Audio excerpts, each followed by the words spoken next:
Podemos sentar, por favor. Declaro abertos os trabalhos desta sessão e solicito ao senhor secretário que nos faça a leitura da ata da sessão anterior. Presidente, senhora ministra Helen Grace, ausente cadamente o senhor ministro Joaquim Barbosa, a senhora ministra Carmen Lins, procurador-geral da República, doutora Antônio Fernando, pegar os seguintes processos: ação direta, constitucionalidade, extradição e habeas corpus. Senhora ministra, senhores ministros, tenho a satisfação de informar da presença neste plenário, muito honrosa para nós, do excelentíssimo senhor doutor Oscar Fiumaro, advogado-geral da Itália, ora em visita ao país.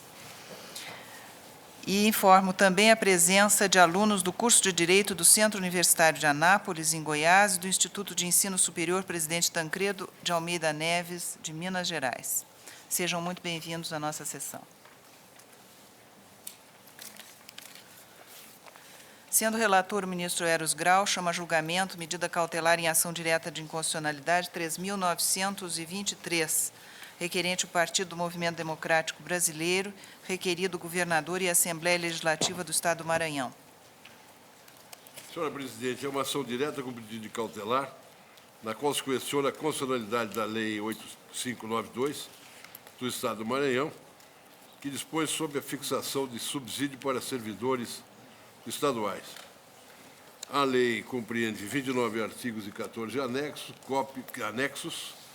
Cópias dela foram encaminhadas a Vossa Excelência. O requerente sustenta que o ato normativo está em confronto com o texto da Constituição, vez que determina seja paga a espécie remuneratória subsídio a todos os servidores públicos estaduais indiscriminadamente, isso visando a redução de vencimentos e a supressão de direitos adquiridos. Afirma que a publicação da lei instalou situação gravíssima no Estado do Maranhão, na medida em que os professores do primeiro, segundo e terceiro grau encontram-se em greve sem prazo determinado.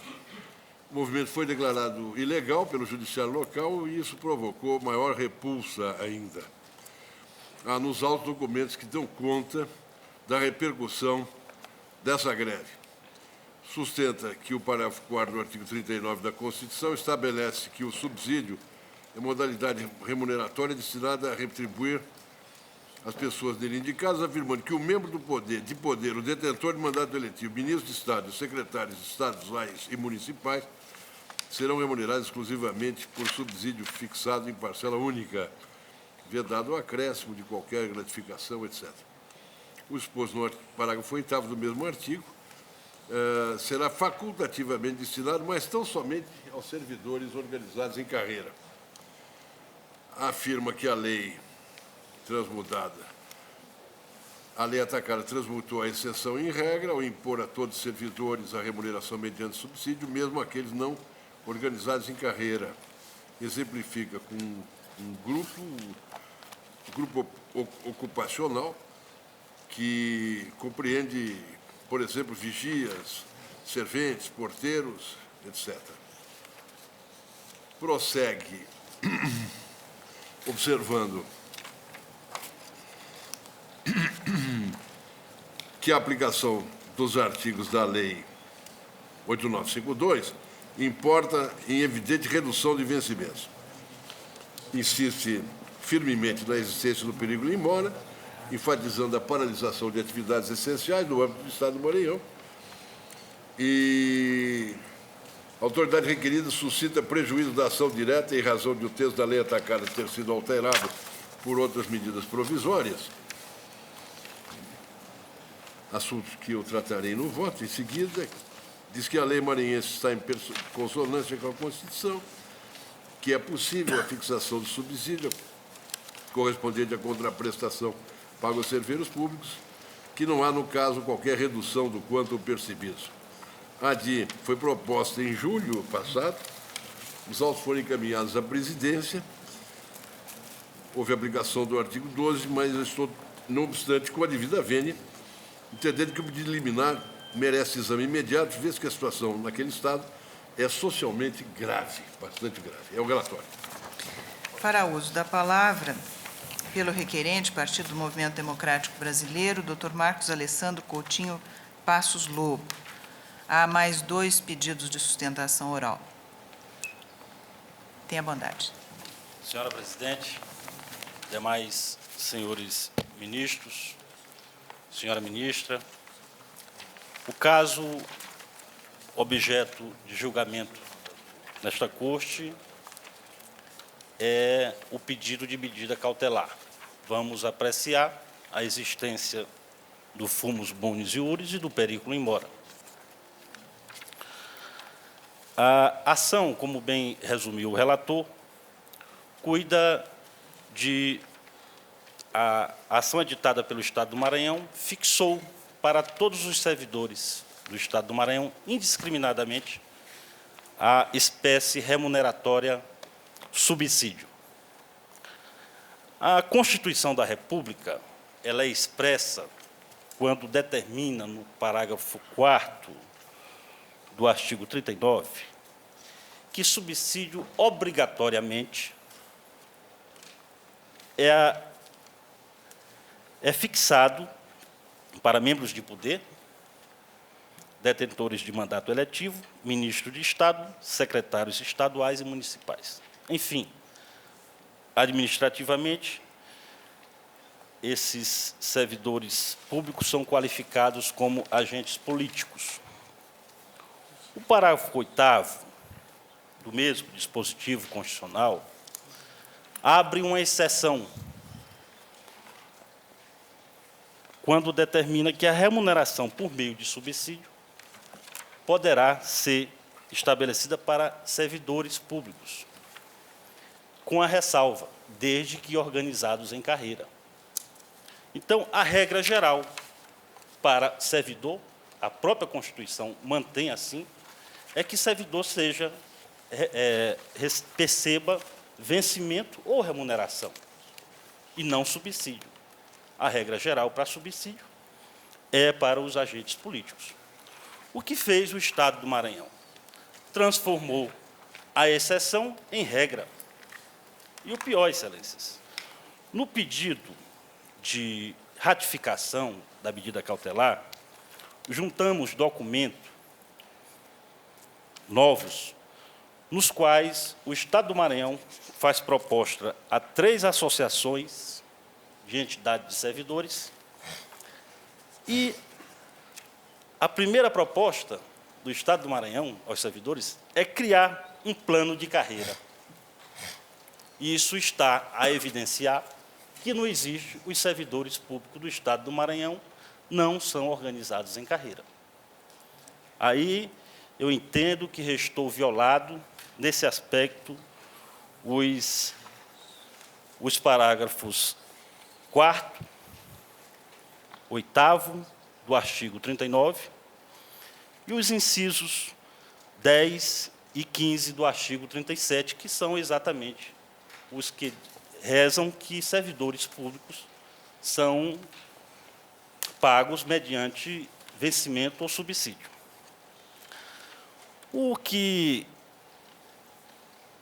torna mais grave a questão ora posta para Vossas Excelências é que o subsídio foi criado como uma forma, como um sumidouro de garantias e direitos, conquista de servidores do Estado do Maranhão.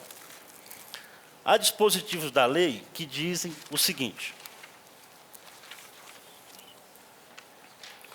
o artigo 5º diz que só serão incorporados ao subsídio as vantagens expressamente contidas no artigo 8º.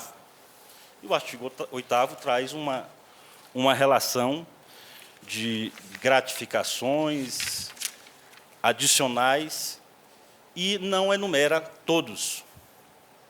Na hora que a lei assim determina, ela está implicando em redução de vencimentos, a violar o princípio da irredutibilidade de vencimento. Quando se alega a questão de direitos adquiridos, estamos a tratar de direitos já consolidados, direitos que a doutrina denomina de esgotado, que já está incorporado ao patrimônio do servidor. Se o dispositivo que transmuta a forma de remuneração do servidor para subsídio for constitucional, ele está a implicar em violação direta do princípio da irredutibilidade. Quando se fala dessa questão, e aí o artigo...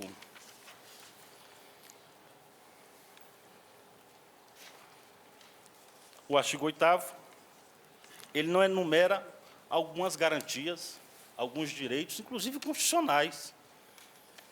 Todo servidor público do Estado do Maranhão, regrado pelo regime anterior,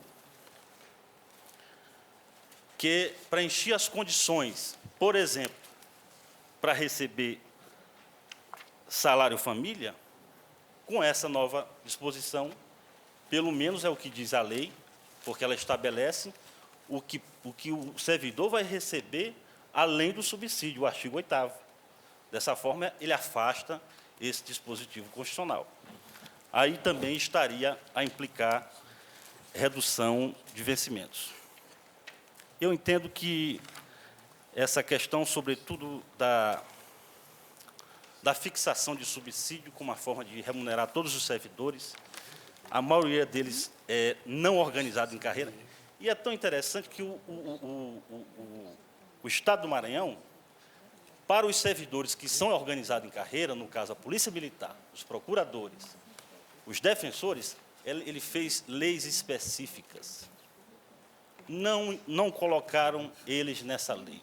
Ou seja, já visava exatamente burlar a Constituição por meio de fraude. Por isso, imputamos a essa lei um conceito que encontramos na doutrina de inconstitucionalidade ideológica, porque, materialmente, ela visa burlar preceitos constitucionais, né, por meio de uma linguagem de forma que o intento é burlar, como disse, tornar o subsídio um sumidouro de direitos e garantias dos servidores do Estado do Maranhão. Nesse aspecto, eu acho que, sobremaneira fundamentado, o primeiro requisito do pedido da medida cautelar, o periculo in mora. No que tange ao fumus bonis iuris, no que tange ao periculo in mora, perigo na demora, na prestação jurisdicional, no Estado do Maranhão, Excelências, hoje existem 600 mil alunos fora da sala de aula. São 50 mil alunos do terceiro grau fora de aulas.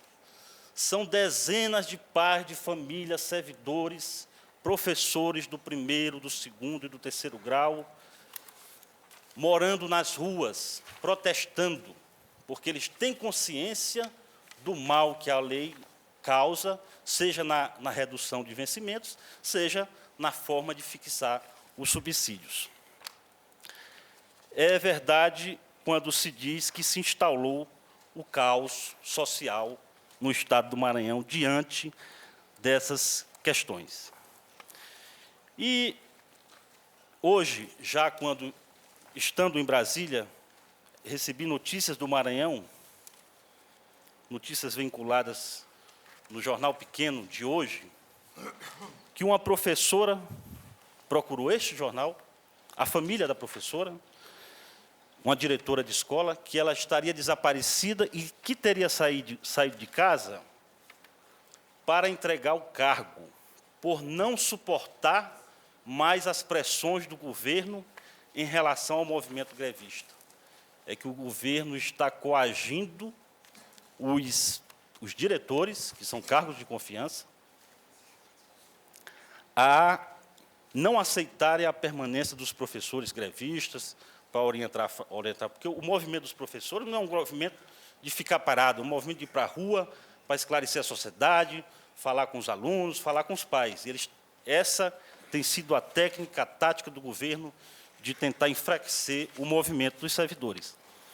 E, lamentavelmente, Excelência, hoje essa diretora apareceu morta. Não se sabe se homicídio, se suicídio. Certo é que hoje a notícia é que ela apareceu morta. Por aí, Vossas Excelências podem tirar o quanto o caos social está sendo gerado no Estado do Maranhão por conta dessa lei.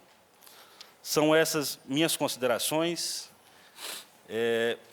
Com muita honra que me encontro hoje aqui, pela primeira vez, perante Vossas Excelências.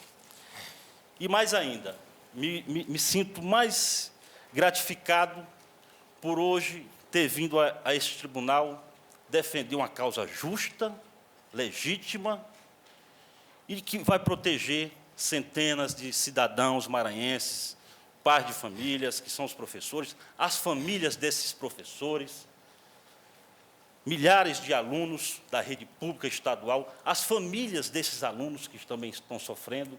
Então, é com esse encargo que eu me sinto aqui para sustentar a minha convicção de que essa lei é inconstitucional pelas razões expostas, e aí estaria a fumaça do bom direito, e o perigo in mora se evidencia pelo caos social que se encontra o Estado do Maranhão.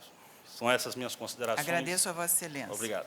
Pelo governador do Estado do Maranhão, com a palavra o doutor Miguel Ribeiro Pereira.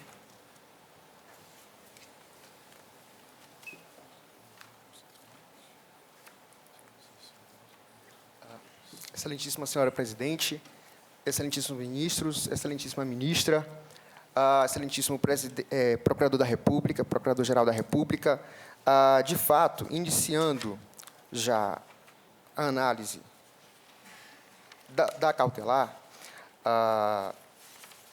não se tem como verificar nos argumentos trazidos no bojo da ação direta de inconstitucionalidade elementos que possam trazer um mínimo de convencimento quanto ao fumus boni iuris.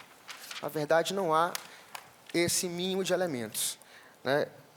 Principalmente porque a tese central do partido autor é quanto à inexistência de servidores no Estado do Maranhão organizados em carreira, né? E que teria se tornado regra, uma exceção. A exceção, na ótica do partido autor, é o subsídio. A regra é o sistema de vencimento mais gratificações. Só que, em momento algum da Constituição Federal, do texto constitucional, se formos compulsar e cotejar o parágrafo 4º do artigo 39 com o parágrafo 8º do mesmo artigo, não se identifica em nenhum momento a palavra exceção, né? E aqui mesmo não é uma interpretação literal, uma interpretação sistemática, não se identifica essa palavra exceção, como se a regra de subsídio fosse uma exceção para os servidores organizados em carreira e a regra fosse o contrário. Na verdade, o que há claramente no parágrafo 8º é uma faculdade dada ao Poder Executivo, sempre que os servidores que não forem aqueles previstos no parágrafo 4º do artigo 39 estiverem em carreira, o Poder Executivo pode organizá-los e remunerá-los por subsídio. Então, não se trata de exceção e nem de regra. Aqui o que você tem, na verdade, o que se tem é uma faculdade do Poder Executivo em organizar. E essa faculdade, ela pode ser exercida sempre, então, somente quando os mesmos servidores estiverem organizados em carreira. E essa organização em carreira, ao contrário do que foi afirmado pelo partido autor, ela é plena no Estado do Maranhão. A gente não pode concluir em contrário. Por quê? Porque nas informações que constam do bojo desse processo, né, estão anexadas as diversas leis estaduais que organizaram os servidores do Estado do Maranhão. Todos os servidores, e aqui a gente tem realmente que frisar, todos os servidores do Estado do Maranhão estão organizados em carreira. Ora, se para remunerar em subsídio é preciso que os servidores do Poder Executivo estejam organizados em carreira, então o requisito do parágrafo 8º do artigo 39 da Constituição Federal foi cumprido. Tanto é que, só para ilustrar, vou citar todas as leis estaduais que não foram citadas na petição inicial do partido autor. Por desconhecimento, mas existem leis estaduais organizando todas as 12 carreiras previstas na lei que se tenta agora impugnar. Todas estão organizadas. Então, a gente tem a Lei 5.210 de 91, a Lei Estadual 8.103 de 2004, 8.393 de 2007, a Lei 7.567 de 2000, a Lei 8.332 de 2005, Lei 5.935 de 94, a Lei 8.508 de 2006, a Lei 6.110 de 94, a Lei 7.583 de 2000. Então, existem leis, né, em grande quantidade e atendendo todas essas carreiras. Todas as 12 carreiras estão organizadas no Estado do Maranhão por leis estaduais. Então, foi atendido, sim, o requisito do parágrafo 8º do artigo 39. Portanto, nesse ponto e nos pontos que vão se seguir, não existe qualquer base para que se atenda ou se considere a questão da presença de fumo boniuris. Na verdade, não existe fumo boniuris nessa ação.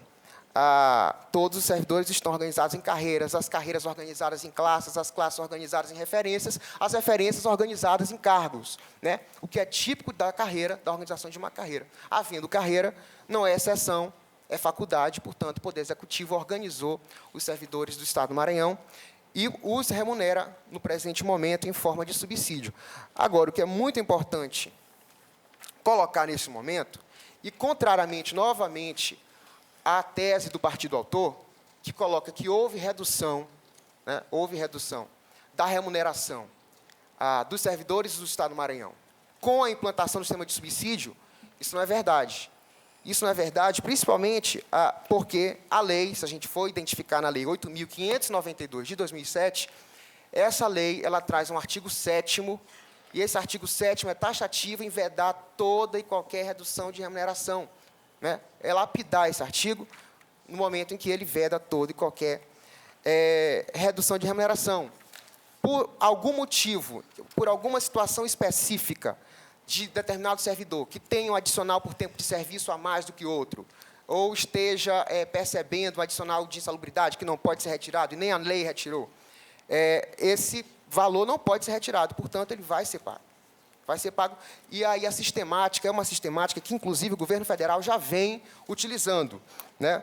A Lei 11.358, governo federal, que remunera procuradores-gerais procuradores da Fazenda Nacional, advogado da União, procuradores federais, essa lei tem a mesma sistemática, que é uma sistemática que institui a parcela complementar de subsídio, né, e que impede justamente o que acabou de falar o advogado, o nobre advogado do partido autor, que impede a redução de remuneração. Não há possibilidade de reduzir remuneração. E isso segue, portanto, uma regra básica do Supremo Tribunal Federal quando se institui subsídio. Quando se instituir subsídio ou se mudar o sistema remuneratório, você não pode reduzir a remuneração, o valor nominal. E esse não foi reduzido, tanto que está provado no artigo 7º da lei estadual que se tenta impugnar. É preciso dizer que essa excelsa corte já teve a oportunidade de se manifestar sobre esse assunto, e na pessoa da excelentíssima presidente, a senhora Ellen Grace, na suspensão de segurança 3152. É um precedente importantíssimo, porque nesse precedente, né, já se colocava determinados servidores federais alegavam que tinham havido redução com a implantação do sistema de subsídio, e a fundamentação da excelentíssima presidente dessa corte foi justamente de que não há inconstitucionalidade com a implantação do sistema de subsídio. Por quê? Porque na lei federal, assim como na lei estadual, que se tenta agora declarar inconstitucionalidade, existe esse artigo específico. A nossa lei, a Lei Estadual do Maranhão, é o artigo 7º, e lá é taxativo em dizer não há possibilidade de remuneração, possibilidade de redução de remuneração. Portanto, a alegação contida na petição inicial de que, com a implantação do sistema de subsídio, houve retirada de direitos adquiridos, agressão ao ato jurídico efeito e agressão ao princípio da irreduzibilidade salarial, também não é verdadeiro. né? Também não é verdadeiro por esse artigo 7º e por diversos outros artigos que constam do texto da Lei 8592. A Lei 8592, em diversos outros momentos, preserva diversas parcelas que eram pagas no sistema anterior.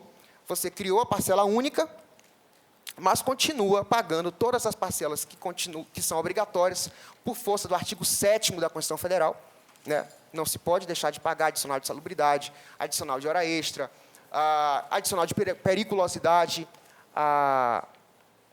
todas aquelas parcelas previstas no artigo 7º por serem direitos constitucionais e que convivem com o sistema de subsídio. Isso na ótica e na ilustre doutrina da excelentíssima ministra Carmen Lúcia, né, você pode pagar o subsídio e, além do subsídio, que é a parcela básica, a parcela que remunera, né, o que os servidores ganham, o básico do servidor, além dessa parcela, você pode pagar esses adicionais que estão lá previstos no artigo 7º da Constituição Federal.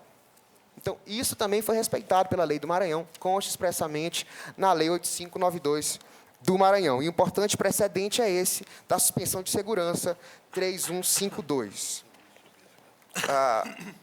Também foi colocado em sede da ação direta de constitucionalidade que a lei maranhense teria extinto no Estado do Maranhão os direitos de licença paternidade, licença maternidade e salário família. Só que esses 3 direitos são direitos previdenciários. E a Lei 8592, a lei que a gente está tratando agora, essa lei é específica sobre a matéria remuneratória. Portanto, ela não poderia, como em nenhum momento da lei houve tratamento da matéria previdenciária. A matéria é remuneratória constante dessa lei. E, portanto, não poderia ter extinto matéria diversa, que nem consta da lei. Não poderia ter extinto salário família, nem o adicional, a licença paternidade e nem a licença maternidade. A licença maternidade já foi analisada aqui no âmbito do Supremo Tribunal Federal e que concluiu que licença maternidade é de caráter previdenciário, precedente à ação direta de inconstitucionalidade 1946. A questão do salário família é previdenciário por força da aplicação da Lei Federal 9717 de 98, e essa lei ela determina que o que é pago como benefício para o servidor na área federal, pelo sistema do regime geral da Previdência, deve ser pago em igualdade, em analogia, nos sistemas estaduais. E a nossa lei estadual, que é o Estatuto do Servidor Estadual, que consta em anexo das informações apresentadas pelo governador do Estado, consta que salário família também é benefício previdenciário, portanto, a Lei 8592, da qual a gente está mencionando agora, essa lei ela trata sobre sistema remuneratório, não poderia ter tratado sobre, como efetivamente não tratou, sobre a questão previdenciária. Também colocado na fundamentação da petição inicial, que, ao ter instituído algumas parcelas, a Lei 8592, ao ter instituído algumas parcelas como vantagens pessoais, teria incidido em inconstitucionalidade, sob a ótica de que haveria, aos poucos, redução dessa remuneração, dessa vantagem pessoal, e até o ponto de chegar no que foi falado pelo nobre advogado aqui presente, no sumidouro. Mas, de fato, isso não é verdade. Primeiro, por quê? O Supremo Tribunal Federal já identificou que as vantagens pessoais são totalmente compatíveis, e isso precedente ao mandado de segurança 24875 dessa Corte. Nesse mandado de segurança, o Supremo Tribunal Federal já identificou como totalmente compatíveis as vantagens pessoais com o sistema de subsídio. Então, havendo essa compatibilidade, não há como se declarar como inconstitucional essa lei nesse ponto. E, mais uma vez, eu me socorro do precedente, que é o mesmo que eu citei anteriormente, a suspensão de segurança 3152. Nessa suspensão de segurança, também a excelentíssima presidente dessa Corte rechaçou o pedido dos autores, que era justamente de incluir as vantagens pessoais no valor do subsídio. Na verdade, elas podem ficar fora, e como efetivamente já há precedentes nessa Corte, por exemplo, o mandado de segurança 24875. outro tópico, já encaminhando-me para o final, é um tópico relacionado também ao artigo 7º da Lei 8592. Esse artigo trata sobre a parcela complementar de subsídio, que vem justamente evitar a redução da remuneração. Essa lei diz que essa parcela será absorvida nos próximos reajustes ou com o desenvolvimento na carreira. Essa sistemática já vem sendo utilizada em várias leis, inclusive pelo governo federal, e, inclusive, o próprio Supremo já identificou como constitucional essa técnica da absorção das parcelas nos próximos reajustes e pelo desenvolvimento na carreira. Doutor, Então, eu peço todos... a sua atenção para concluir, porque o senhor tem apenas 1 minuto de tempo. Tá certo, muito obrigado, presidente. O precedente é o recurso extraordinário 293539, é um agravo regimental. E, concluindo, já falando sobre perículo in mora, na verdade, desde junho, a greve já foi declarada ilegal no estado do Maranhão. O governo já está tomando todas as providências, convocando professores, contratações temporárias excepcionais, em casos de urgência. As aulas já estão retomando, apesar de notícias contrárias em alguns jornais, em outros jornais não. Já se tem notícia de que as aulas já estão retornando. Portanto, não há nem fumus boniuris, nem perículo in mora. A lei ela é constitucional, sendo inviável o acatamento dessa ação direta e da medida cautelar também. Agradeço a Vossa Excelência. Com a palavra, pelo Amicus Curiae, Sindicato dos Trabalhadores em Educação Básica das Redes Públicas Estadual e Municipais do Estado do Maranhão, doutor Luiz Henrique Falcão Teixeira. Com a palavra. Boa tarde, senhora presidente, senhores ministros, senhora ministra, ilustre representantes do Ministério Público. Peço a palavra para falar pelo maior sindicato do Estado do Maranhão, Sindicato dos Trabalhadores em Educação. Consequentemente, a maior parcela dos servidores públicos do Estado foi atingida por essa lei. Eu gostaria de, para não nos tornarmos maçantes e repetitivos, pensar apenas alguns pontos dessa lei que são algo reveladores quanto à sua natureza e à sua inconstitucionalidade. Por exemplo, senhores, esta lei tem a ousadia de dizer que não cabe ao judiciário analisar lesão ou ameaça de lesão de direitos. Diz o artigo 9. Os servidores integrantes dos grupos ocupacionais de que trata esta lei não poderão perceber cumulativamente com o subsídio quaisquer valores ou vantagens já incorporados à remuneração por decisão administrativa ou judicial ou extensão administrativa de decisão judicial de natureza geral ou individual, decorrentes de sentença judicial transitada em julgado. Ou seja, se o judiciário decidir, os servidores não têm direito de receber. Muito bem. Um outro ponto, algo revelador também da inconstitucionalidade dessa lei, que é uma constitucionalidade ideológica, é uma discussão de critério, é uma discussão de se é possível se pegar todo o universo de servidores públicos de um Estado, com suas variadas peculiaridades, com carreiras distintas, com carreiras que atendem peculiaridades do Estado, organizadas dessa forma, se elas podem ser, sofrer como critério remuneratório essa ideia do subsídio de maneira uniforme. Esta lei chega a utilizar-se de um artifício camuflado de anexo para instituir uma equiparação salarial. Se Vossas Excelências tiverem o cuidado de observar o anexo 1, por exemplo, todas as referências da dita carreira de apoio administrativo, o subsídio é igual. Da primeira à última referência, todo mundo ganha R$ 380. Então, seguidamente, outras carreiras sofrem do mesmo ataque. As carreiras são organizadas para serem remuneradas por subsídio e há uma equiparação, a nossos olhos, que nós defendemos, vedada pela Constituição, do subsídio, da forma de remuneração. Todos os servidores, do primeiro à última referência das suas carreiras, ganham o mesmo valor. Então, isso não é carreira, data venha, porque não há aquele sentido de progressão, de evolução na vida funcional, senão uma forma camuflada de tentar burlar essa sistemática. Um outro ponto importante que revela a inconstitucionalidade ideológica da lei é quando, em outro artigo mais adiante, ela tenta retirar parcelas já incorporadas à remuneração dos servidores através de camuflagem.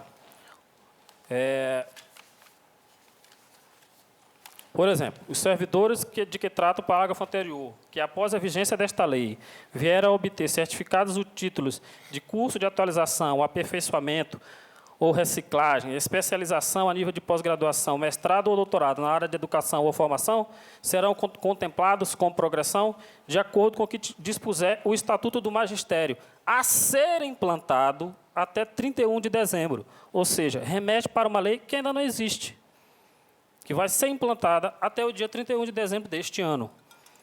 Então, na verdade, excelências, esta lei veio para causar o caos realmente no Estado do Maranhão.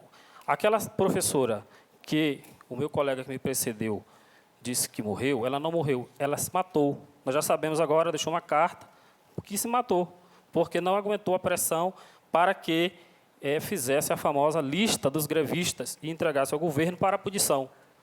Então, é realmente a questão do fumus boniuris, aí está o caos no Maranhão, é necessário que se busque a segurança jurídica, que só poderá advir da análise desta casa, desta igreja-corte, para decidir, pelo menos ainda agora, a nível de seara liminar, se é realmente possível se utilizar um critério uniforme, unívoco, apenas único, de remuneração para todos os servidores organizados em múltiplas carreiras, através do subsídio.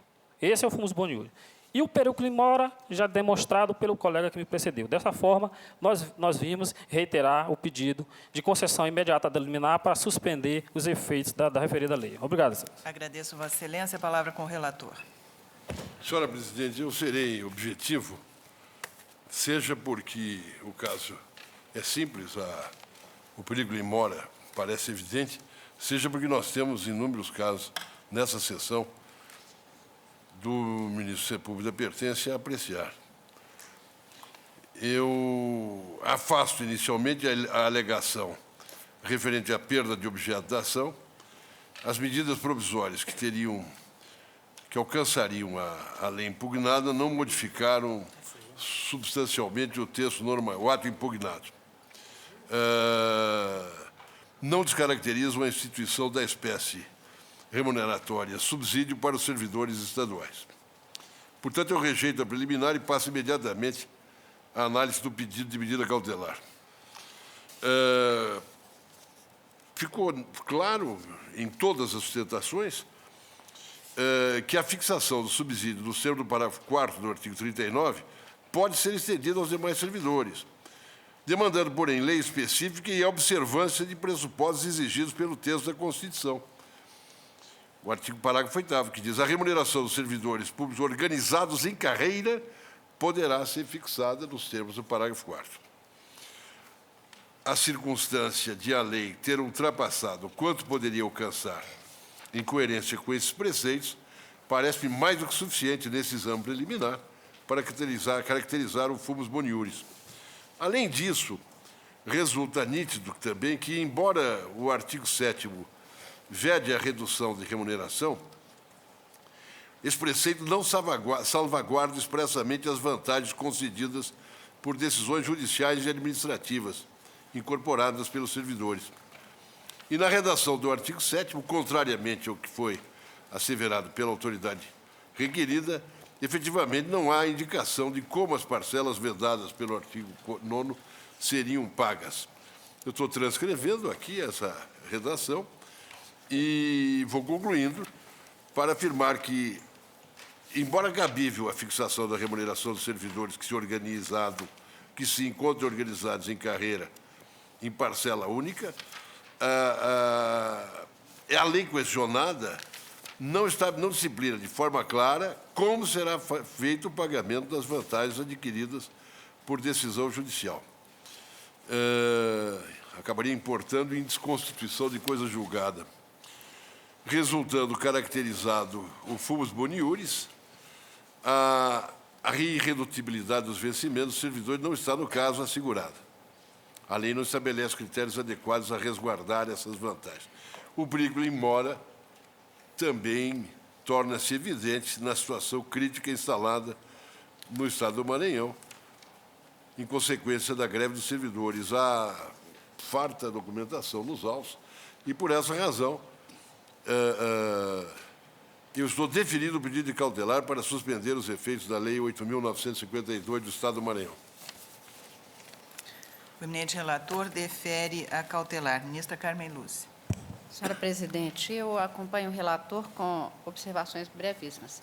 Primeiro, enfatizando que se cuida de um juízo precário, para que ninguém entenda, claro, os interessados, que eventualmente isso seria uma antecipação de decisão que não é. Segundo, que, como acentuou o ministro relator, há um evidente periculo in mora, neste caso, para a solução de questões que estão pendentes lá, a depender do que se entenda e se interprete como se aplique essa lei. Terceiro, o Estado tem de fazer o pagamento e os servidores têm de receber, e isto não terá nenhum comprometimento com esta cautelar. Eu apenas perguntaria ao ministro relator se, com esta cautelar, está acentuado no voto de Vossa Excelência, portanto, que restabelece a lei anterior, porque é para efeito de pagamento. Só para acentuar também este ponto. Com isso, eu acompanho integralmente o relator, senhora presidente. Ministro Ricardo Lewandowski. Presidente, também acompanho o eminente relator.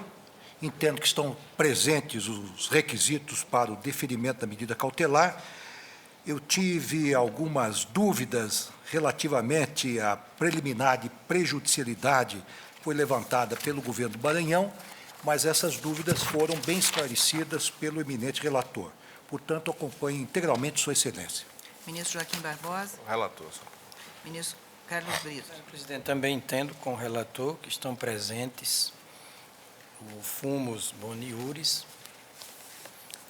a plausibilidade do pedido cautelar. Entendo também presente, em complemento, o periculo in mora, porque, pelo menos prima facie, as carreiras do Estado, concebidas pela Constituição como remuneradas por um sistema novo de subsídio, por definição, inadmitem uma generalização como se fez agora na lei adversada. Ou seja, o sistema de subsídio é para carreiras de Estado que correspondam àquela definição doutrinária de núcleo essencial, redundantemente, né? Porque se é núcleo já é essencial. Mas se diz assim que são cargos e funções estratégicas de Estado. De todo modo, para se estabelecer um sistema remuneratório à base de subsídio para certos casos, disse bem o relator, é preciso lei específica, ou seja, uma lei para cada carreira cujo sistema remuneratório esteja sendo transformado de vencimento para subsídio. Me parece que o conceito de lei específica, no voto do relator, tem essa dimensão. Depois, há cargos que, pela sua natureza, grau de responsabilidade e de complexidade, só podem ser organizados juridicamente de forma isolada. Ou seja, a definição de cargos em carreira e cargos isoladas é uma definição insuperável na organização administrativa do Estado. E, de mais além, a Constituição contém numerosos dispositivos que dão conta de que essa dualidade de sistemas permanece, ou seja, essa dualidade de sistema de remuneração mediante vencimento, sistema de remuneração mediante subsídios, essa dualidade há de permanecer. São numerosos os dispositivos da Constituição que dão conta dessa dicotomia e que restariam com sua eficácia absolutamente inutilizadas se uma lei do Estado fizesse de todos os cargos, indistintamente, de cambulhada, de todos os cargos, um critério para instituir um sistema remuneratório à base de subsídio, que é absolutamente incompatível com quaisquer acréscimos remuneratórios. E a Constituição, em muitos dispositivos, cuida exatamente de acréscimos remuneratórios. Esses dispositivos, mais do que funcionalmente empobrecidos, restauriam inócuos na sua operatividade. Portanto, eu acompanho o eminente relator. Ministro César Peluso. Ministro Gilmar Mendes. Ministro Marco Aurélio. Presidente, não tenho em mesa o inteiro teor da lei atacada, mas valho-me da inicial, da cópia da inicial e também das sustentações feitas da tribuna. Procedo sempre partindo do princípio da razoabilidade, presumindo que normalmente ocorre, não excepcional, teratológico, extravagante, a interpretação sistemática dos parágrafos do artigo 39 da Constituição Federal, mais precisamente dos parágrafos 4º e 8º. É certo que no parágrafo 4º versou-se a fixação do subsídio considerado membro do poder detentor de mandato eletivo, ministros de Estado e os secretários estaduais e municipais.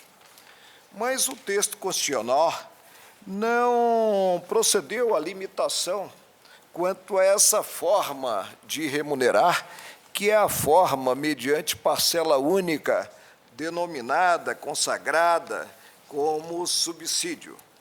No parágrafo 8º, abriu-se oportunidade à remuneração dos servidores em geral, organizados em carreira, justamente para revelar a distinção, considerado que se contém no parágrafo 4º aludido, né, a extensão em si da remuneração, da forma de remuneração prevista no parágrafo 4º.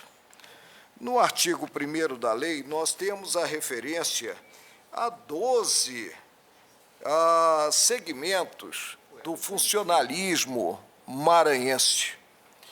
Indaga-se, é dado presumir que essa lei, e não sei nem mesmo se ela fixou o subsídio para cada uma dessas categorias, fulminou em si a organização em carreira? A resposta para mim é desenganadamente negativa, a não ser que eu aqui passe a julgar a partir da presunção, como eu disse, do excepcional.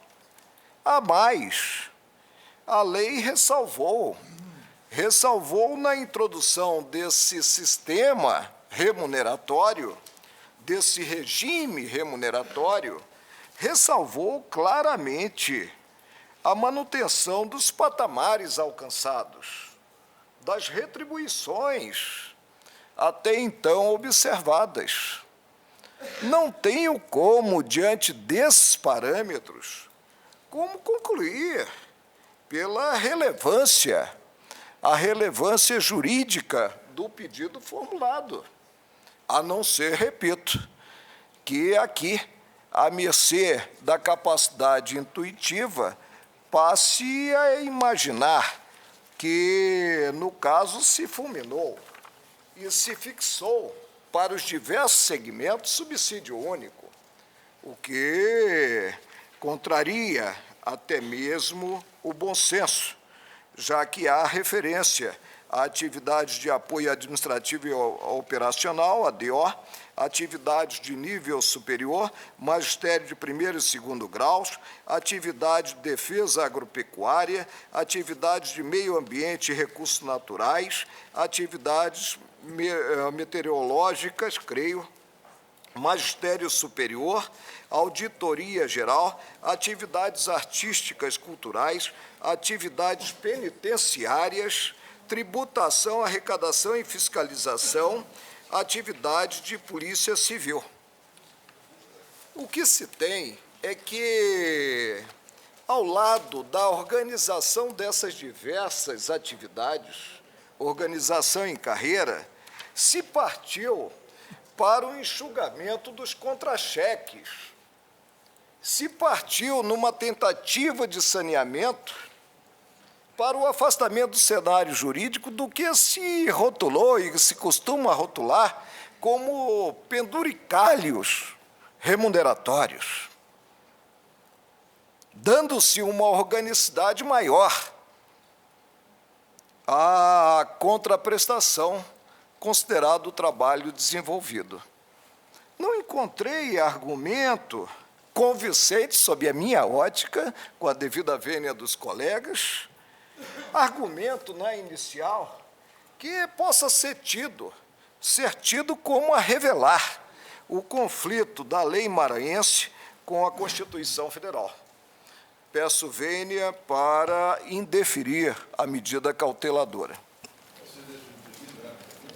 Além de não haver organização em carreira e da imprecisão do artigo 7º, o artigo 9º diz que os servidores integrantes dos grupos ocupacionais de que trata essa lei não poderão perceber cumulativamente com o subsídio quaisquer vantagens ou valores, mesmo já incorporados à remuneração por decisão administrativa. Mas judicial, etc. aí eu não posso interpretar isoladamente esse preceito.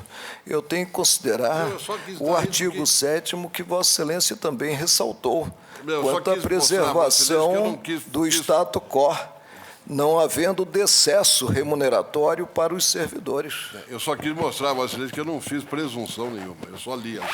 Não, eu não acusei, né? Apenas lancei premissas para chegar a uma certa conclusão.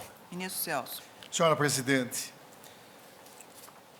o Tribunal, nesta sede de fiscalização normativa abstrata, examina pedido de medida cautelar, limitando, portanto, como bem salientou a eminente ministra Carmen Lúcia, limitando o seu exame a um juízo de sumária cognição.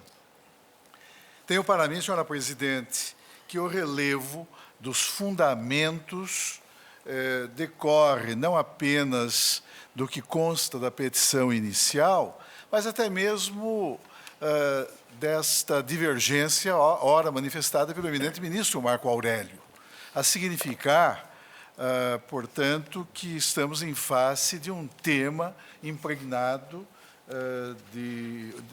em face de uma pretensão impregnada de plausibilidade jurídica. As alegações enunciadas na petição inicial do partido autor são alegações extremamente importantes e que preenchem, a meu juízo, o requisito do fumus boni iuris.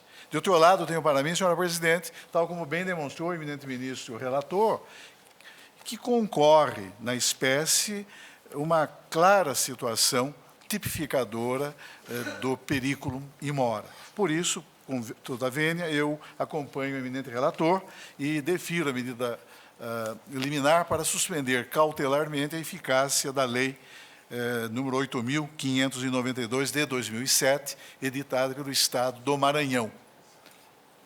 Ministro Sepúlveda pertence?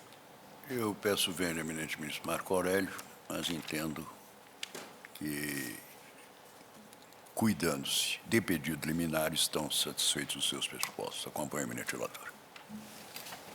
Também eu peço vênia ao ministro Marco Aurélio para acompanhar a linha inaugurada pelo relator. O tribunal, por maioria, defere a medida cautelar para suspender a eficácia da Lei Estadual número 8.592, de 2007, do Estado do Maranhão. Vencido o ministro Marco Aurélio.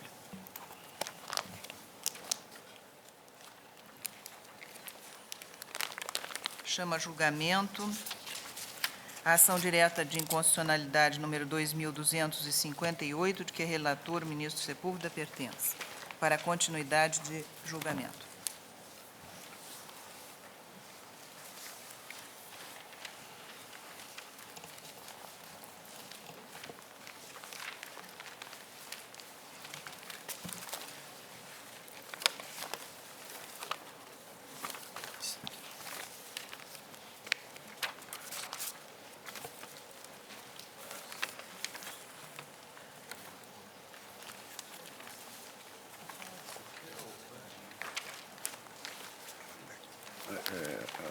Pensa essa aqui? Certo. Senhora Presidente, trata-se da ação direta de inconstitucionalidade que argui a invalidez de diversos dispositivos da lei que regulou o processo da ação direta de inconstitucionalidade, da ação declaratória de constitucionalidade. Os demais dispositivos já foram, a impugnação aos demais dispositivos já foi examinada pelo tribunal, restando apenas o artigo 27. O meu voto, senhora presidente,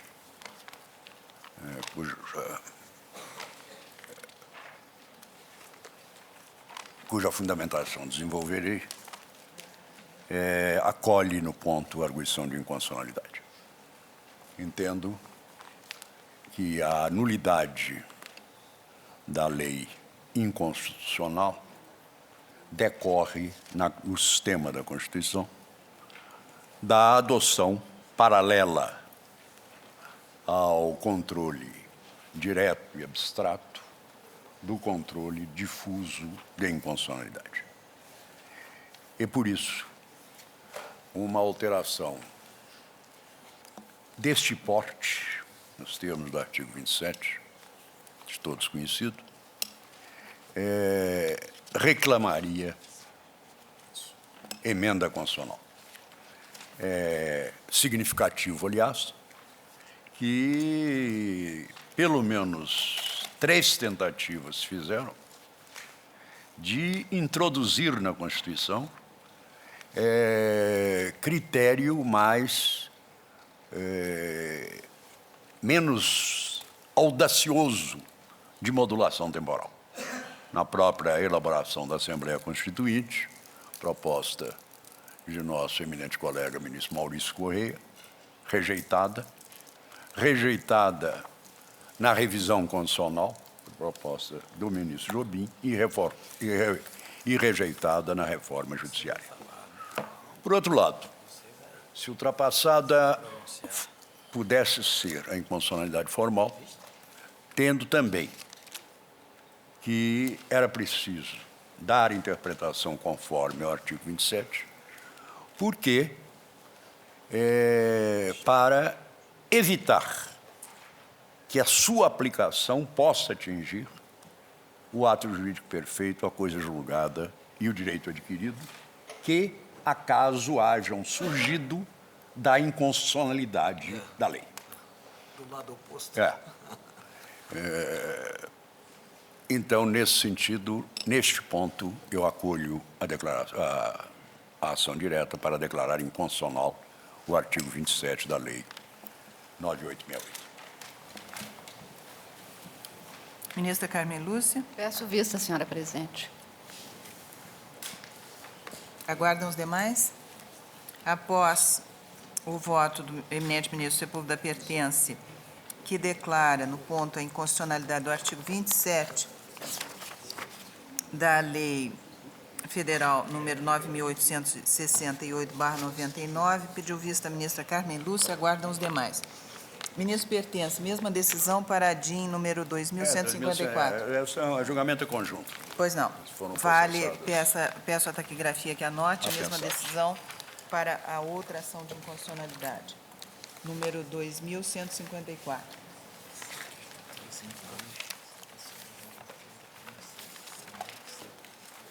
O que tem? Eu sou o relator e qual é o problema?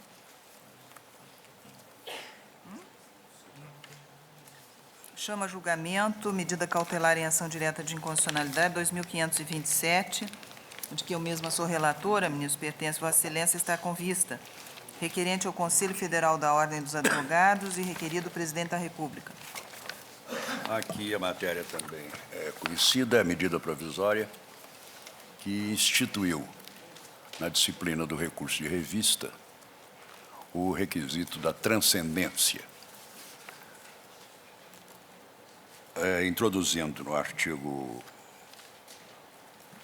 introduzindo na consolidação das leis do trabalho o artigo 896-A, com a seguinte redação: o Tribunal Superior do Trabalho, no recurso de revista, examinará previamente se a causa oferece transcendência com relação aos reflexos gerais de natureza econômica, política, social ou jurídica. Artigo 2º. O Tribunal Superior do Trabalho regulamentará em seu regimento interno o processamento da transcendência do recurso de revista, assegurada a apreciação da transcendência em sessão pública, com direito à sustentação oral e fundamentação da decisão. Quanto a esses dois dispositivos, o voto de Vossa Excelência, senhora Presidente, indeferiu a medida liminar. Entendeu inexistente ofensa aos limites da medida provisória do artigo 262, trata-se de medida provisória anterior à emenda constitucional 32 e que, portanto, sobreviveu, apesar de a emenda constitucional 32 tornar explícita a sua impossibilidade de trato em medida provisória de matéria processual. Neste caso, trata-se de medida anterior. Como é de todo sabido, a Constituição disciplinou 3 recursos de natureza extraordinária. O próprio recurso extraordinário, o recurso especial da competência do Superior Tribunal de Justiça e o recurso especial da competência do Tribunal Superior Eleitoral. Ao contrário, a competência do Tribunal Superior do Trabalho é infraconstitucional e o temos afirmado cotidianamente, recusando-nos ao exame em recurso extraordinário de controvérsias acerca de cabimento ou não do recurso de revista. Trata-se de um pré-requisito do recurso de revista e eu entendo que a matéria poderia ser tratada, portanto, em lei ordinária e, consequentemente, objeto da medida provisória. Acompanho no ponto o voto de Vossa Excelência, com a vênia dos votos divergentes dos ministros Maurício Correia e Nelson Jobim.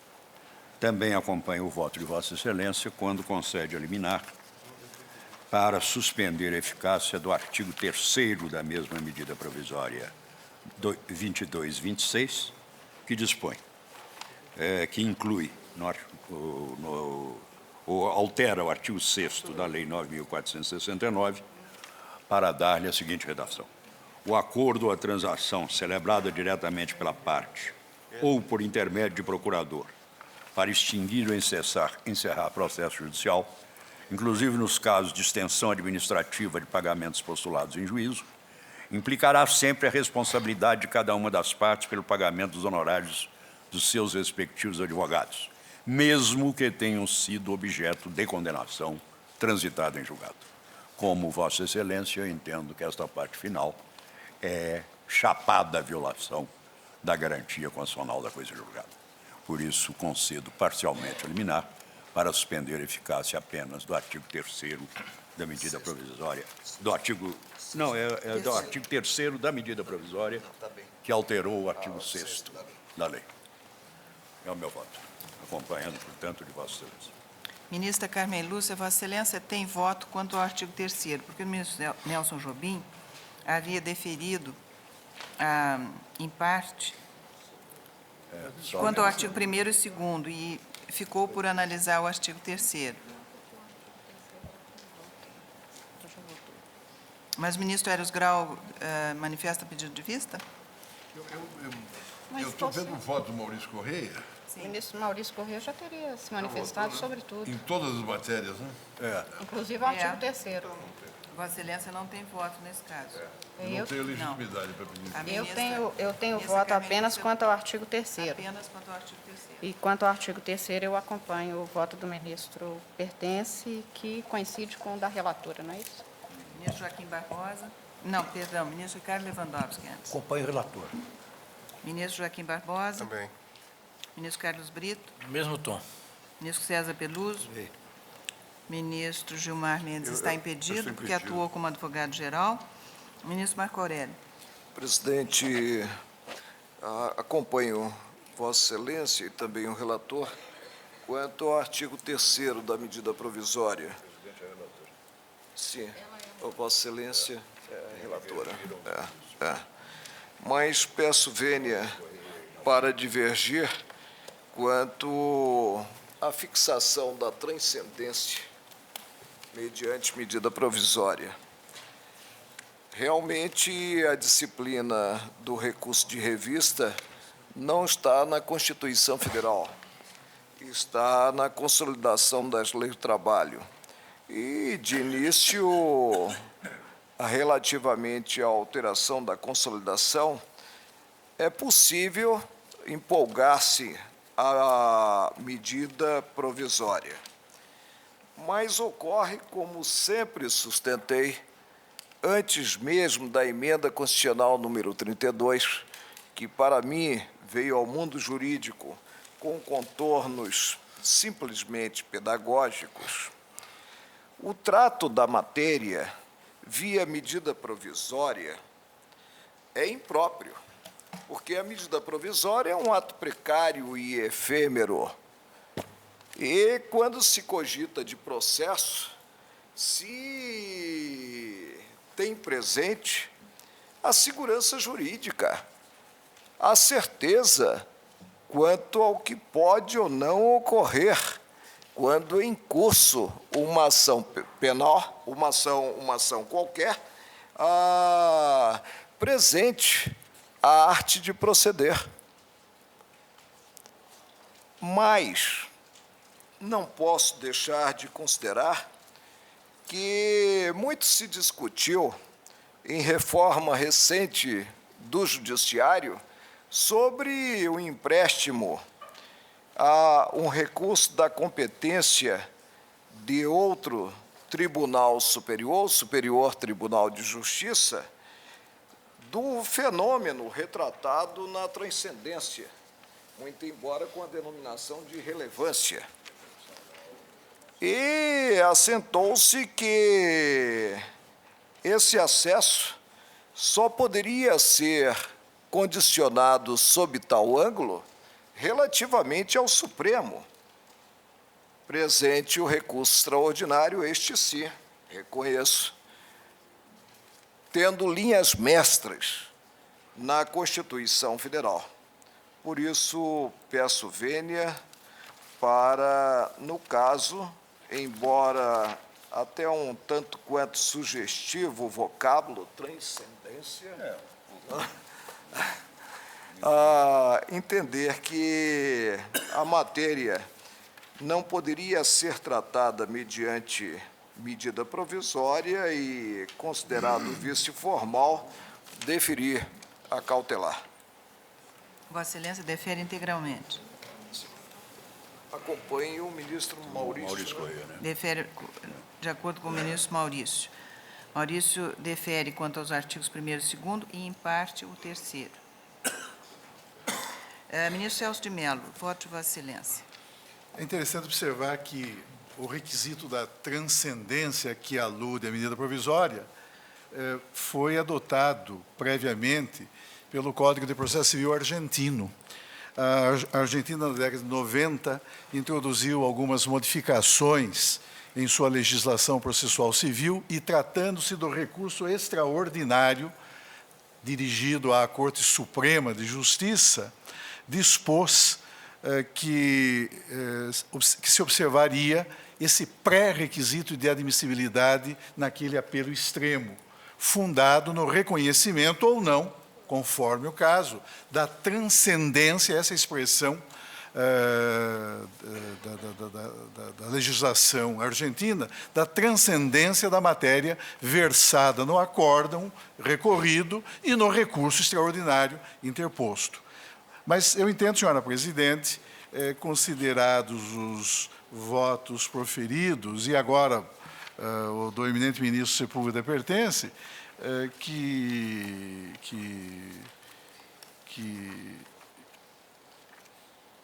se impõe, no caso, o prevalecimento do voto de Vossa Excelência com a devida vênia. Proclamo o resultado. O tribunal, por maioria nos termos do voto da relatora, deferiu em parte a ação direta para suspender o artigo 3º da medida provisória 2226 de 2001. Vencidos parcialmente os senhores ministros Nelson Jobim, que deferia quanto ao artigo 1º e 2º, e o ministro Maurício Correia e o ministro Marco Aurélio, que deferiam quanto aos artigos 1º, 2º e parte do 3º. Excelência... É do voto do ministro Maurício. Não, mas a anotação que eu tenho... Quanto integralmente ao terceiro, eu acompanho Pois Vossa não. Excelência. Né? Portanto, o ministro Maurício Correia defere quanto ao artigo 1º e 2º e, em parte, o 3º, enquanto o ministro Marco Aurélio defere quanto aos artigos 1º, 2º e 3º.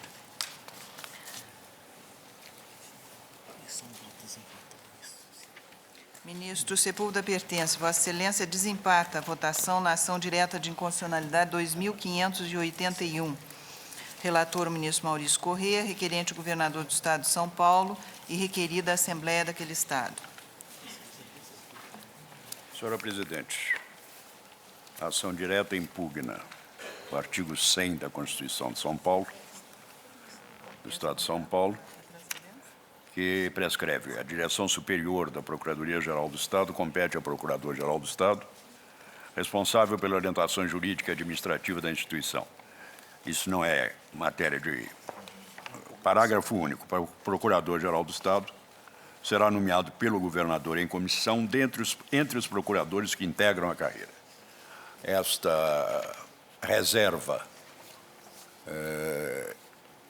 da nomeação aos procuradores integrantes da carreira, que é objeto da ação direta, em relação à qual houve empate em sessão a que não compareci.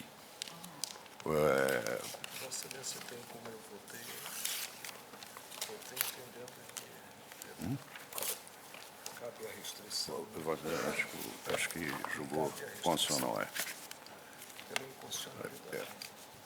E o meu voto é no sentido da constitucionalidade do dispositivo.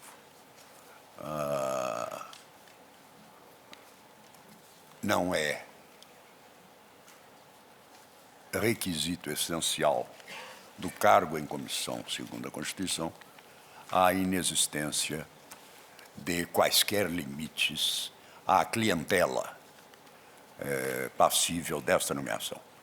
E mostrou, ademais, um dos votos no sentido da constitucionalidade do ministro César Peluso, que a própria Constituição, ao regular a instituição da Procuradoria nos novos estados, deixou claro, aí sim, que poderia ser de livre nomeação, a mostrar que esta livre nomeação, sem restrições, não é da essência do cargo de Procurador-Geral do Estado. Com esse fundamento e outros desenvolvidos nos votos pronunciados nesse sentido, eu desempato no sentido da constitucionalidade, consequentemente, da improcedência da ação direta. Proclamo o resultado. O tribunal, por maioria, julgou improcedente a ação. Vencidos os ministros Maurício Correia, relator, Joaquim Barbosa, Gilmar Mendes, Ellen Grace e Nelson Jobim. Lavrará o acórdão o ministro Marco Aurélio, primeiro na divergência. Ministro Sepúlveda Pertence, eu colho o voto de Vossa Excelência no recurso extraordinário 229.096, da relatoria do ministro Elmar Galvão, recorrente Central Rio-Grandense de Agroinsumos Limitada e recorrido do Estado do Rio Grande do Sul. Neste caso, não há outros votos, só do ministro Não Galvão, há, né? salvo do ministro relator, que conhecia e dava provimento ao A matéria em discussão é a validade perante a Constituição, especificamente perante o artigo 151.13 da Constituição, que proíbe as chamadas isenções heterônomas do da isenção concedida de tributo estadual pelo Acordo Geral de Tarifas de Comércio, o GATT.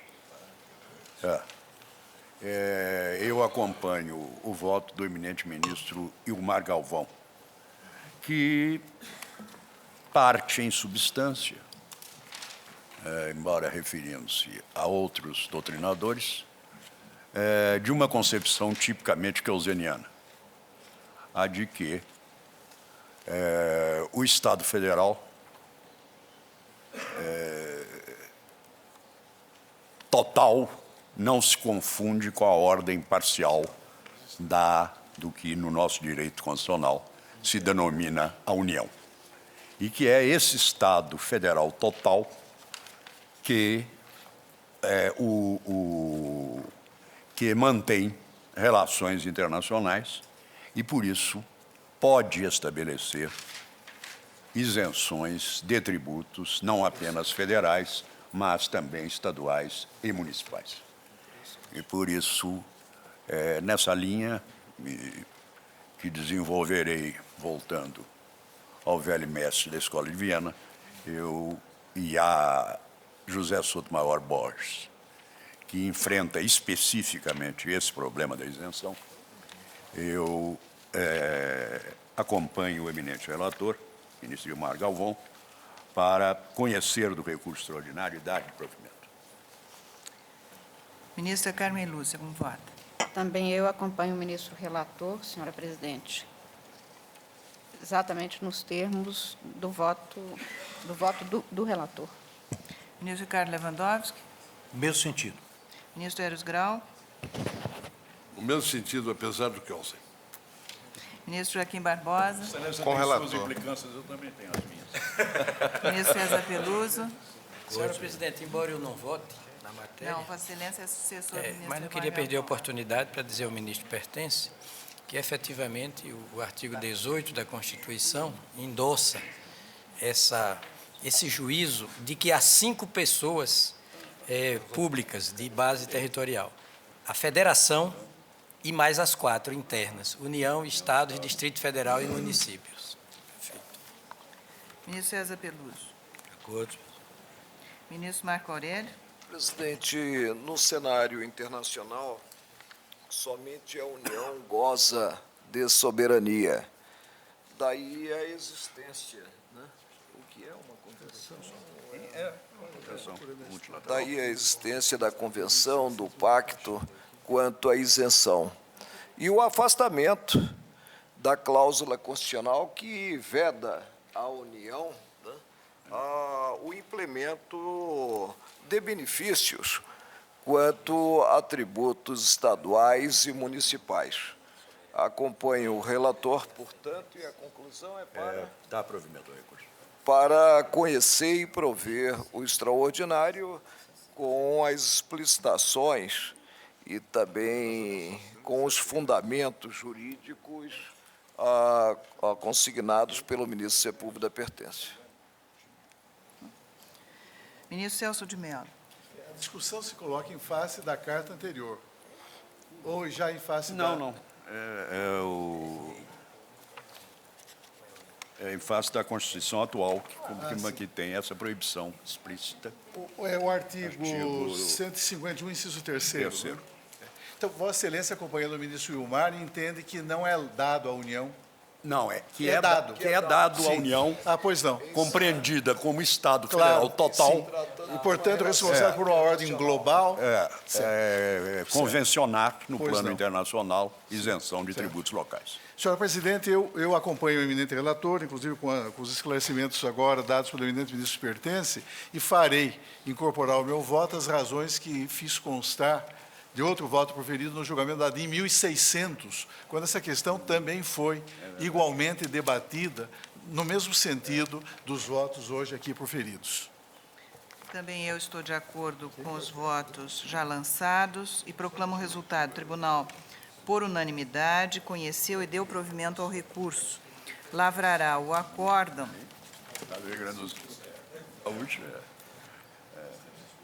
Lavrará o acórdão a ministra Carmen Lúcia. País estrangeiro.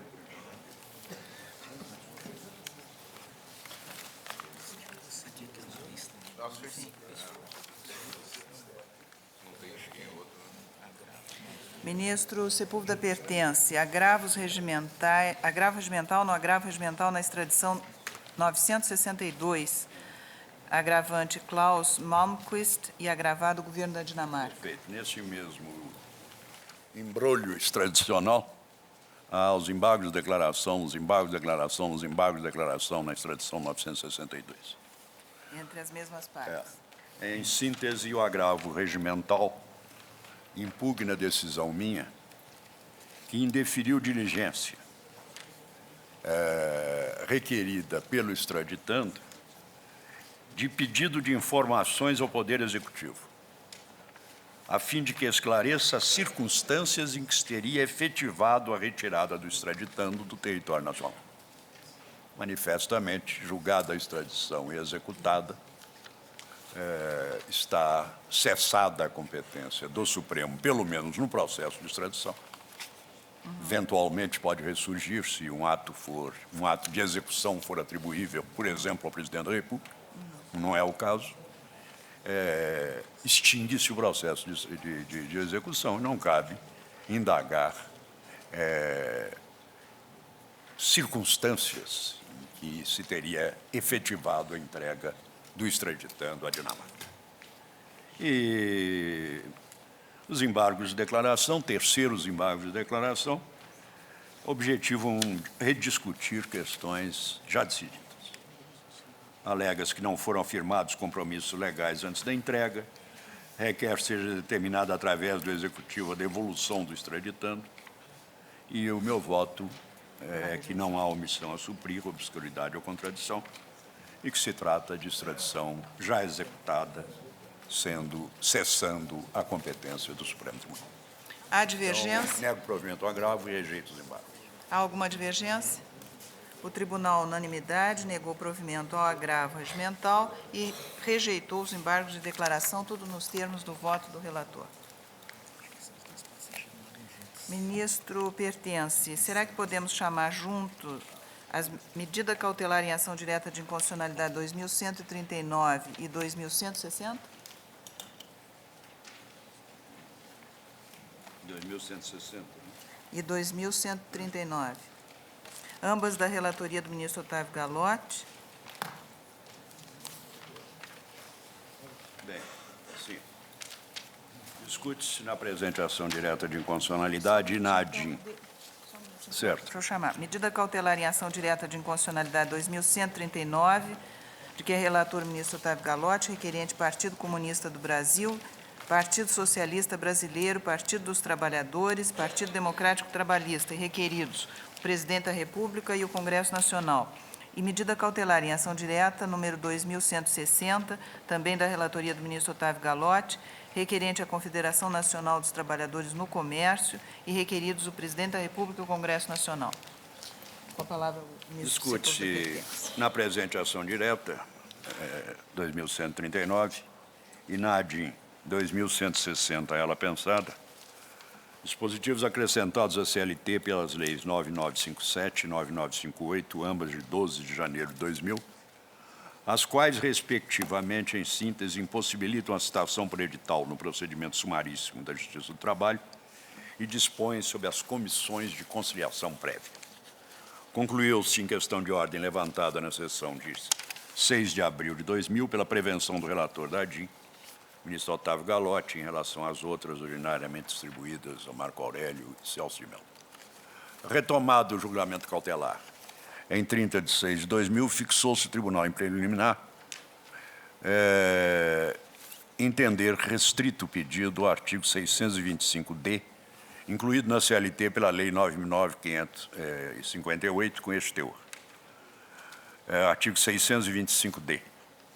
Qualquer demanda de natureza trabalhista será submetida à Comissão de Conciliação, prévia se, na localidade da prestação de serviços, houver sido instituída a comissão no âmbito da empresa ou do sindicato da categoria.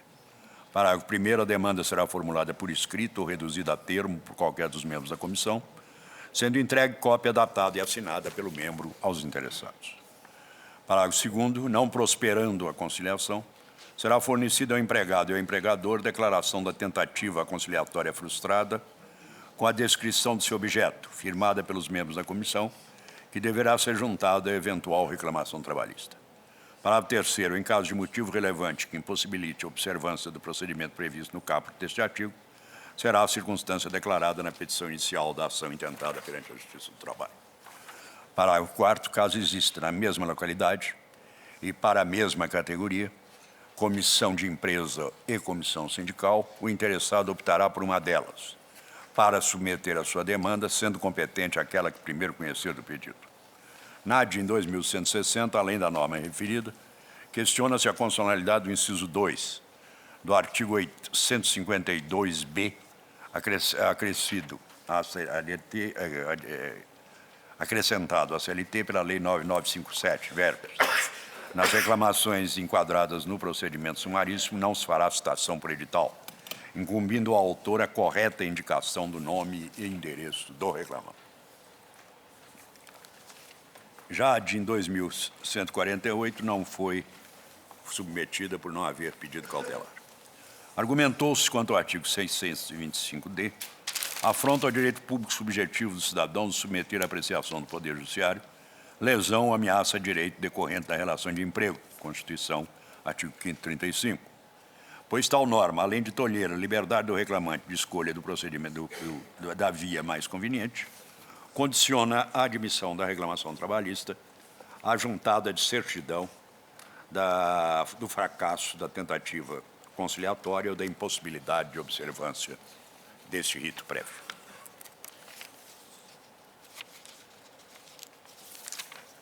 Estaria violado ainda o parágrafo 1º do artigo 114 da Lei Fundamental, segundo a qual a eleição de árbitros ocorre somente quando frustrada a negociação coletiva e não de forma antecipada, como prescreveria o dispositivo atacado.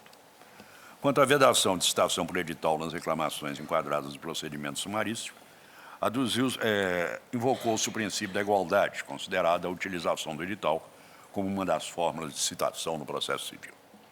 O eminente relator, ministro Otávio Galotti, enquadrou a edição dos pressupostos processuais contra que se insurgem os autores na racionalização do procedimento, que a garantia da inafastabilidade do controle judicial não retira do legislador ordinário.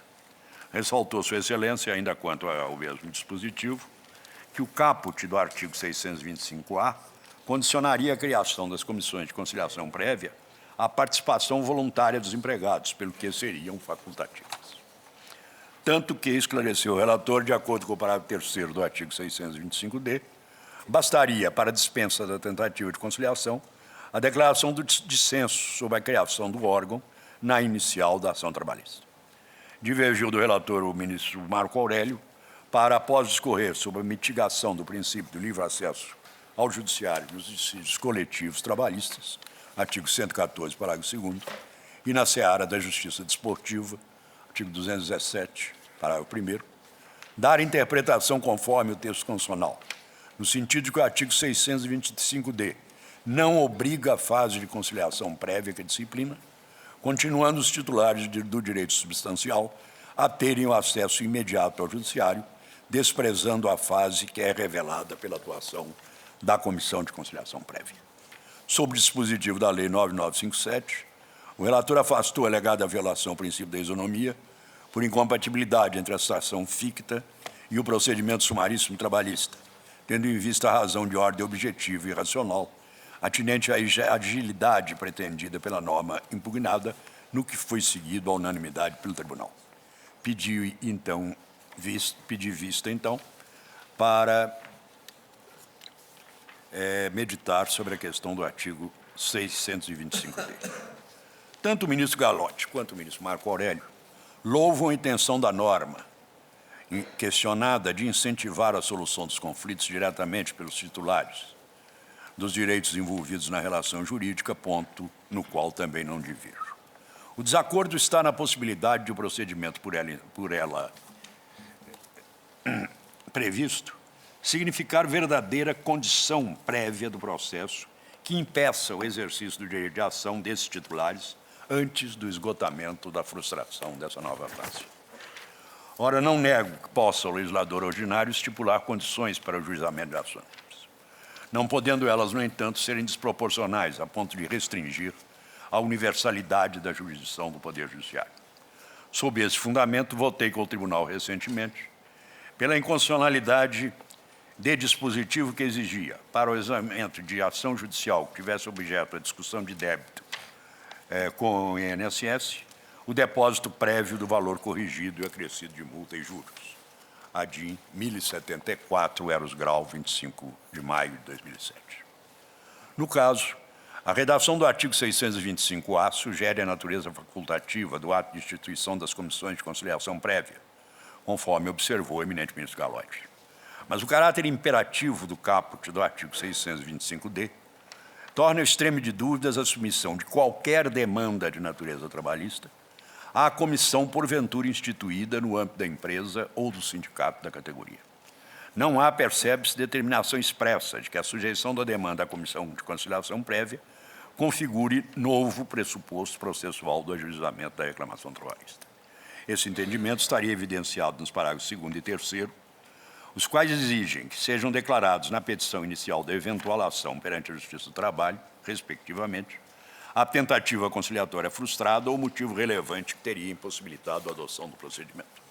Essa interpretação ganha força quando considerada a adjetivação no próprio nome dessas comissões de conciliação, por óbvio, a anterioridade do procedimento, não se refere ao acordo almejado, que é o seu eventual ato conclusivo, mas sim ao exercício do direito de ação, reflexo subjetivo da garantia da prestação jurisdicional. Daí a possibilidade de entender-se compulsória a submissão da pretensão trabalhista à comissão de conciliação prévia já constituída, sob pena de inadmissibilidade da reclamação à Justiça do Trabalho. Contudo, assim como o ministro Marco Aurélio, entendo que a eliminação na Constituição atual da previsão existente na Carta Decaída da possibilidade de exigência de exaustão da instância administrativa significa sua limitação às hipóteses que o legislador constituinte enumerou. Parágrafo 1º do artigo 217, Justiça Desportiva, e parágrafo 2º do artigo 114, relativo a dissídios coletivos. Certo que a alteração dessa última norma pela emenda constitucional 45 não prejudica o raciocínio. Nesse contexto, parece-me que a norma impugnada, e realço que o julgamento de pedido cautelar, impede, ainda que de maneira velada, a opção do imediato acesso à Justiça do Trabalho do titular da pretensão substancial.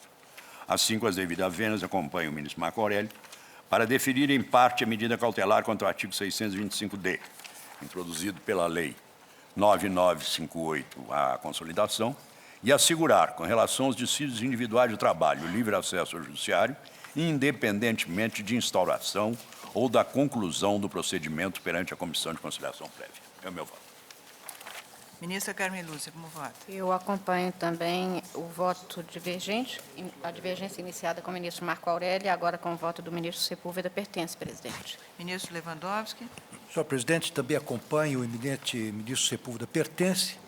Entendo também que este dispositivo, o artigo 625-D da lei impugnada, impede o pleno acesso à jurisdição e, portanto, ofende a cláusula da universalidade da jurisdição de nossa Constituição e, portanto, acompanho o voto não apenas do eminente ministro Sepúlveda pertence, como também do voto já proferido do ministro Marco Aurélio. Ministro Eros A Grau. essa altura, eu estaria até acompanhando Sua Excelência. Ministro Eros Grau. Eu acompanho a Ministro divergência instalada pelo ministro Marco Aurélio e também o voto do Ministro ministro Joaquim. Pertence. Peço vista, senhor presidente. Eu só queria lembrar, eu aguardo a vista do ministro, que para o professor José Afonso da Silva, a maior de todas as garantias constitucionais é exatamente essa, da livre acessibilidade ao Poder Judiciário, sem a qual todas as outras ruiriam. Eu também gostaria de lembrar, em vários países do mundo, onde o mesmo princípio vige, há processos obrigatórios de conciliação,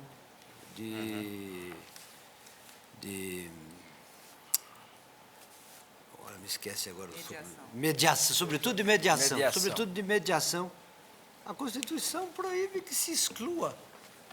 Não vejo por que se exclui. Não, é que a questão aqui se resolve em outro campo.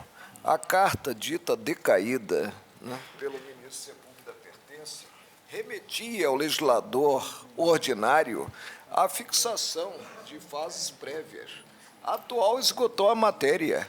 Mas a carta decaída tinha motivos para ser clara em certas coisas. Esgotou a atual não matéria e precisa. disciplinou. Bem, após o voto do ministro Sepúlveda Pertence, que acompanhou a divergência iniciada pelo ministro Marco Aurélio para deferir parcialmente a cautelar, foi ele seguido pelos votos da ministra Carmen Lúcia, do ministro Ricardo Lewandowski e Eros Grau. Após pediu vista o ministro Joaquim Barbosa, aguardam os demais. Ministro Pertence, tendo em vista aqui a necessidade de afastamento do ministro Marco Aurélio e do ministro César Peluso, eu gostaria apenas de chamar um grupo de RS que são idênticos e que aguardam o voto de Vossa Excelência. Recurso extraordinário 233.582, relator ministro Marco Aurélio, recorrente Comesa Comércio e Importação Limitada, recorrido do Estado do Rio de Janeiro. Recurso extraordinário 234.277, o mesmo relator, recorrente Casa Nunes Martins, S.A. Importadora e Exportadora, o mesmo recorrido. Recurso extraordinário 234.798, o mesmo relator, recorrente Casa Nunes Martins, recorrido o mesmo Estado do Rio de Janeiro. Recurso extraordinário 267.140, a mesma Casa Nunes Martins é recorrente, recorrido do Estado do Rio de Janeiro.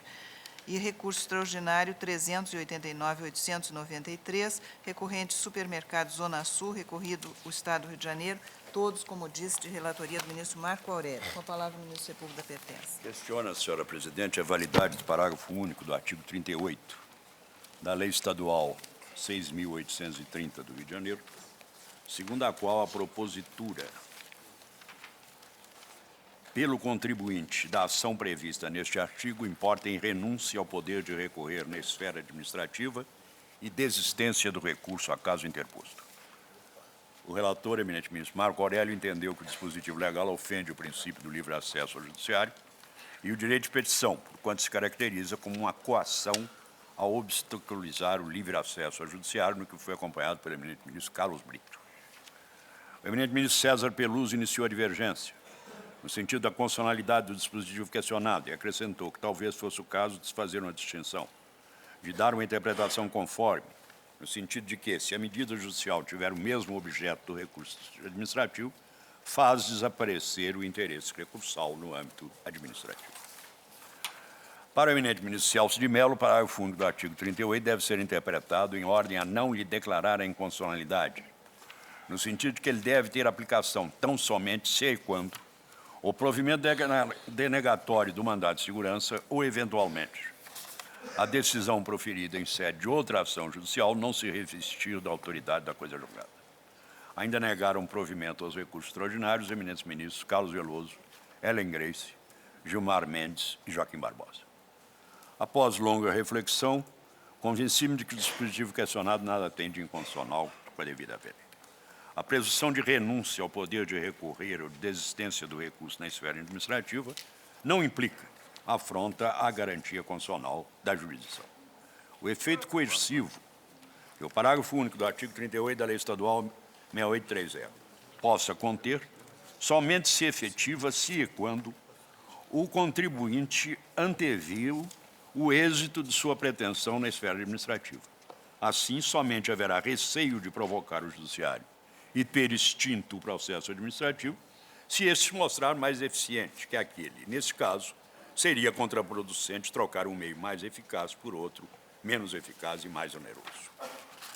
Neste caso, se ao final houver uma solução administrativa imprevista e contrária aos seus interesses, ainda aí estará resguardado o seu direito de provocar o Poder Judiciário. Por outro lado, na situação inversa, se o contribuinte não espera qualquer resultado positivo do processo administrativo, não hesitará em provocar o Poder Judiciário, tão logo possa, e já não se interessará mais pelo que se vier a decidir na esfera administrativa, salvo em caso de eventual sucumbência jurisdicional. Também não há ofensa ao direito de petição, uma vez que esse já for exercido pelo contribuinte, tanto que haveria um processo administrativo em curso. O dispositivo questionado encerra preceito de economia processual, que rege tanto o processo judicial quanto o administrativo. Por fim, já se admitia no campo do processo civil que a prática de atos incompatíveis com a vontade de recorrer implica renúncia a esse direito de recorrer, ou prejuízo do recurso interposto, a teor do que dispõe o artigo 503, caput e parágrafo único do Código de Processo Civil. E nunca se aventou qualquer dúvida acerca da constitucionalidade desses dispositivos, cujas consequências são mais graves que as do artigo 38 da Lei 6.830, posto que irreversíveis após o trânsito em julgado, salvo procedência de eventual ação rescisória.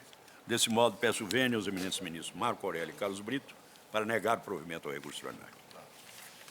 Ministra Carmen Lúcia, eu voto de Vossa Excelência na matéria. Também eu, senhora presidente, pedindo vênia ao ministro relator e ao ministro Carlos Brito, me alio à divergência para conhecer e negar provimento aos recursos. Ministro Eros Grau. Da mesma forma, eu peço vênia ao ministro Marco Aurélio e ao ministro Carlos Brito e acompanho a divergência. Proclamo o resultado. O tribunal, por maioria, conheceu e negou provimento aos recursos nos termos do voto... Perdão. Conheceu e negou provimento aos recursos, vencidos o ministro Marco Aurélio, relator, e o ministro Carlos Brito, que conheciam e davam provimento. Lavrará o acórdão o ministro Joaquim Barbosa, primeiro na divergência. Resultado válido para todos os 5 processos. Senhores ministros, vamos fazer um breve intervalo de 20 minutos.